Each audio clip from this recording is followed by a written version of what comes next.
So this is the water pump out of a 2006 Dodge Ram 1500. Just going to give you a little overview of the holes. There's actually 11 bolts that hold this water pump together. It includes the thermostat housing. Also, GM has been doing this, although I think they do a better job with fewer bolts. So, gonna keep track of your bolts, some long ones, some short ones, and yeah, so it's good to know. There it is, water pump. Actually kind of sits more like that probably overall. There's a short bolt here, and a short bolt here, and a short bolt right there, I believe, and the other ones are various lengths. Here's where your timing belt tensioner sits. Take that off, of course. 14mm bolt. Idler right here, probably also 14mm, 14 or 15. We'll move to the truck now and give an overview. Alright, got two heater hoses down there. See, laying off to the side, they have clamps, and two pipes right down there they fit onto on the water pump. Take those off. Also the lower hose down there, take that off as well. You'll be able to use pliers and probably get those off. They do make special tools for them. Just take a little note of the studs. Guess this one's the only different one though, 15mm here that goes in the water pump. Two long bolts for the alternator, which is out right now. 13mm bolt, I believe, for the power right there. I did disconnect negative battery. 10mm bolt, disconnect the battery. There's a bracket right there with probably 13mm bolts or nuts that go on those studs that we looked at after you get the alternator on. And I think that's it for now. I'll put some stuff together. Oh, down here, second idler pulley. You can see idler pulley down there, and idler pulley right there. So, and they're right there. Yep, 13mm bolts and 15mm bolt for the tensioner on the left. And you can see it's got a notch in it on the back side for placement right there. Two notches, actually, two nubs. So, fit down there, and there's a nub hole for it to fit into.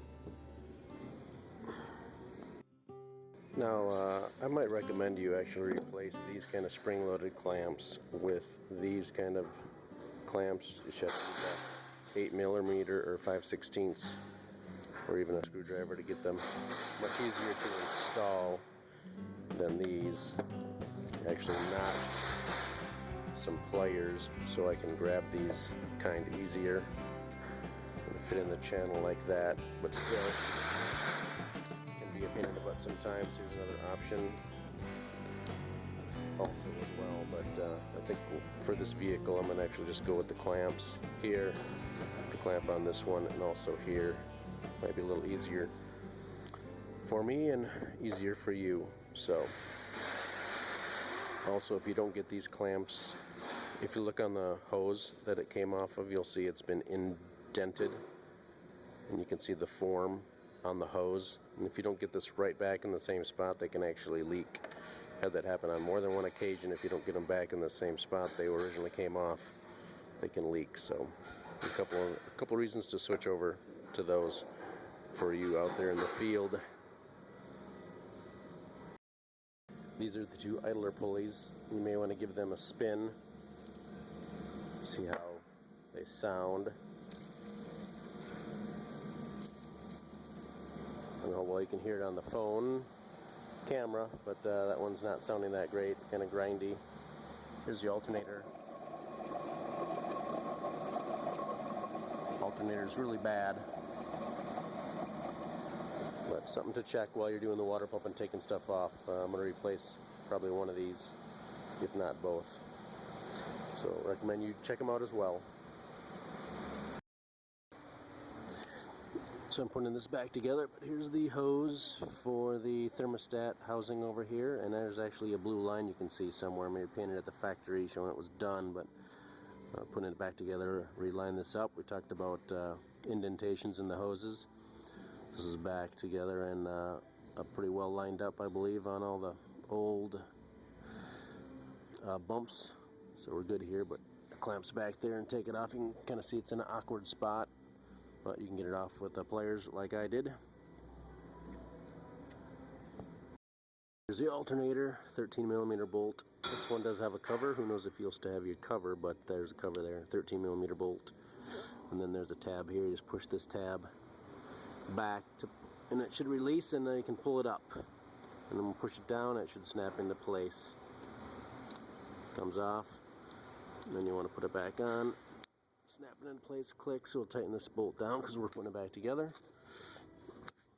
And then that's about it.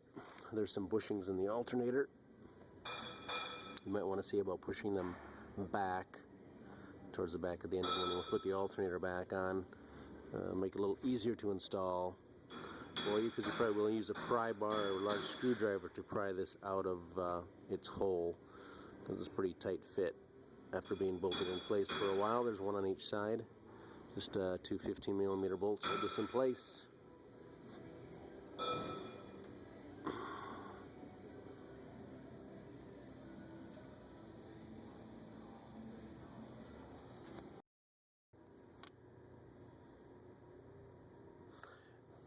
So there's a square peg, square hole in the tensioner for your 3/8 ratchet, and you just put your ratchet in there and loosen the tensioner this way. So this belt is actually on already. It's my 3/8 ratchet, fits in the square hole. That's all there is to it, as you saw.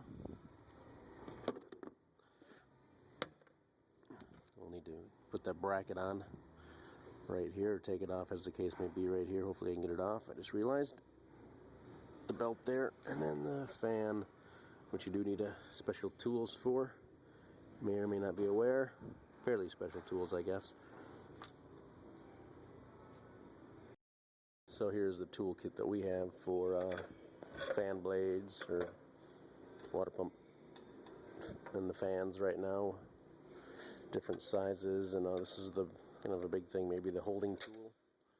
Comes with different pins, sizes for fitting in the water pump. Water pump usually has the pulley, has some holes in it, so you can stick the pins there to hold it, and then break that loose. So removing and replacing the water pump oftentimes requires some good sized tools. Let's see what size, maybe. Pretty close is 36mm. Pretty popular. 36mm right there. Luckily, once you do break it loose, it's pretty easy to spin it on and off. So, start this by hand. Of course, try not to use a wrench. You don't want to strip it. That could be a big pain. So I'm just putting it on right now. So we'll spin it on, and use our tools and snug it up a little bit. You don't have to be usually that snug, but we'll give it a tug, make it tight. Got a bracket on there as well, 3 nuts and 1 bolt for that bracket. So what I did, as you can see, is just bungee this out of the way a little bit. You certainly can take it all the way out, but there's electrical connectors on the washer fluid tank, and of course you can lose all your washer fluid probably, unless you can catch it or plug the hole. You have to take the line off. So just let that slide back into place.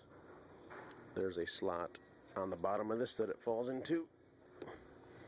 So we'll put that in the slot, and 2 bolts, 2 10mm bolts right here. Just hold it in place. Got our tube here too. We'll have to hook up to the radiator.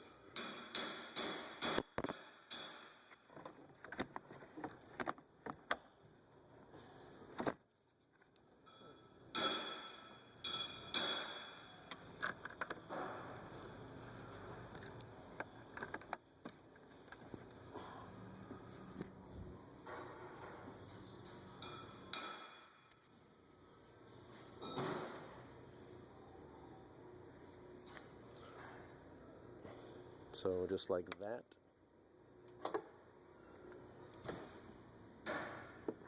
Also a coolant level float connector you have to take apart.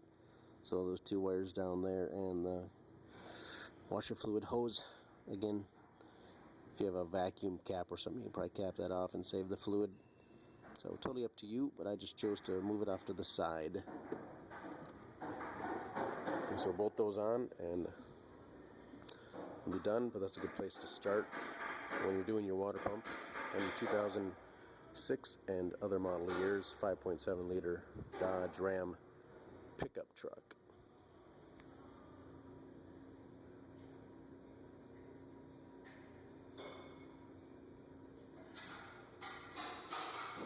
Of course, we'll fill it with proper coolant, orange coolant from Dodge. That's how we roll. We'll fill it with coolant as much as we can, 50-50 mix, then we'll run it. In about 5 minutes, you should start to feel some heat inside. Put the heat inside the vehicle to vent. It'll just make it easier to feel a little bit. Put it on hot, of course. Like I said, you should run it a few minutes and feel some heat, maybe 5-10 minutes. If you don't, go ahead and shut it off, and it's always a good idea to squeeze the hose and make sure there's no pressure. Or leave the cap off one notch. When you take the cap off, you'll see it actually has a couple stages to it. There's a stage right there. There's a second stage, so you can maybe run it for 5 minutes like that. Though coolant might come out, that does happen. So just take the cap back off, push down, top it off if needed. If you didn't get any heat, there might be an air pocket in there. Continue to run it another 5-10 minutes. Hopefully you get heat. Once you get some heat, run it for a half hour or go for a test drive, 5-10 miles. Should get up to operating temperature and let it cool down. Once it cools down, then you can go ahead and take the cap off, top it off again, and top it off in your overflow tank as well. There should be some lines. Looks like right there, some lines. So top it off, and you'll be done with your water pump job. I'm not sure what the tendency is yet. However, on this water pump, it leaked on the ends right here and right here.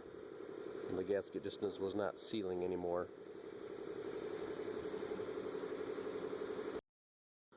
Now in this Dodge, the instructions do talk about taking out the fan shroud.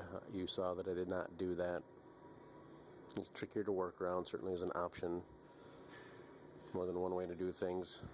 According to your comfort level, probably just two 10mm bolts.